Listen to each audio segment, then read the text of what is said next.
Well, joining me to discuss the rising insecurity in the country is a security expert, Dennis Amachree. Thank you so much for joining us at this point. Good afternoon.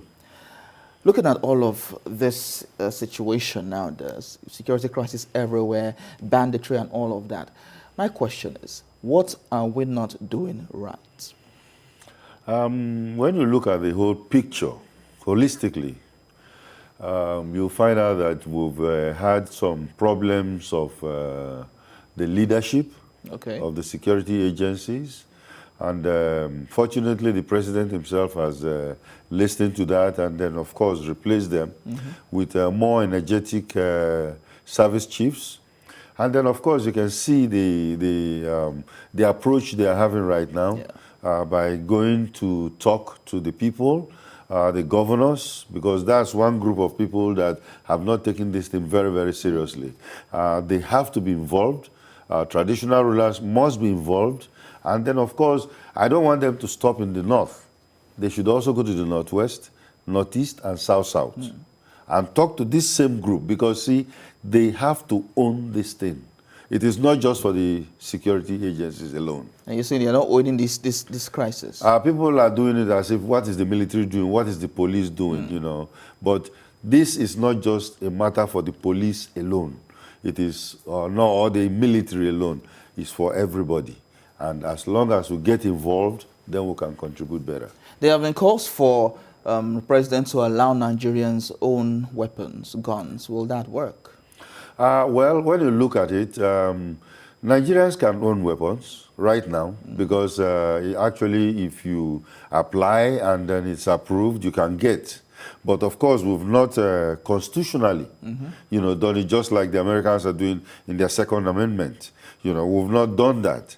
But the point is that, you see, owning gun is not a problem because that way people can actually, I know situations where armed robbers will write to people and said, we are coming, you know. But if he knows that you have your own gun, he will be very, very scared. But we have to be very careful because owning a gun, handling a gun are two different things. You know, if you don't know how to handle it, even some policemen who are not very used to it, if they are not careful, they even shoot themselves. But in situations where the people feel that the government cannot handle the situation or cannot protect them, what can be done? Of course, that's what you're seeing right now.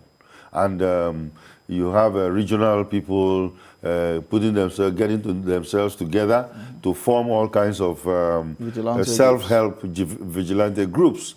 And then, of course, there are a lot of people. We have a proliferation of arms in Nigeria because a lot of arms came in through different means into the country. And believe it or not, we know there are many private citizens that have their own arms. Okay, so talking about the service chiefs, you mentioned that they're more vibrant. But in this fight against insurgency, against banditry and all of that, they have a lot of work to do. If you were to give them tidbits, what can be done to stop this? One thing I can tell them right now, I think, for instance, right now, the military, especially the army, is synergizing very well with the Air Force, you know, which we don't have before.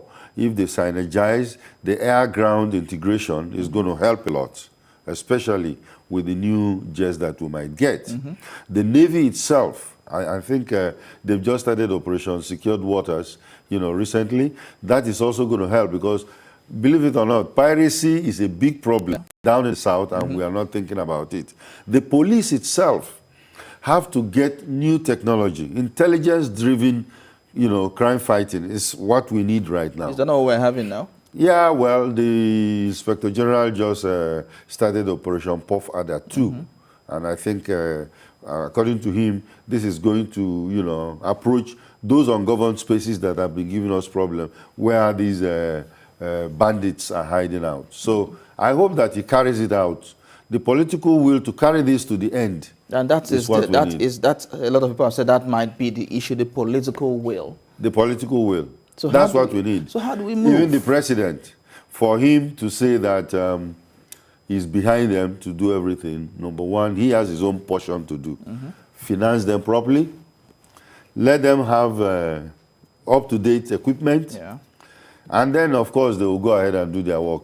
boost the morale of the fighting forces. All right. And then we should be home free. All right, security expert Dennis Amachree, thank you so much for talking to us. Thank you for having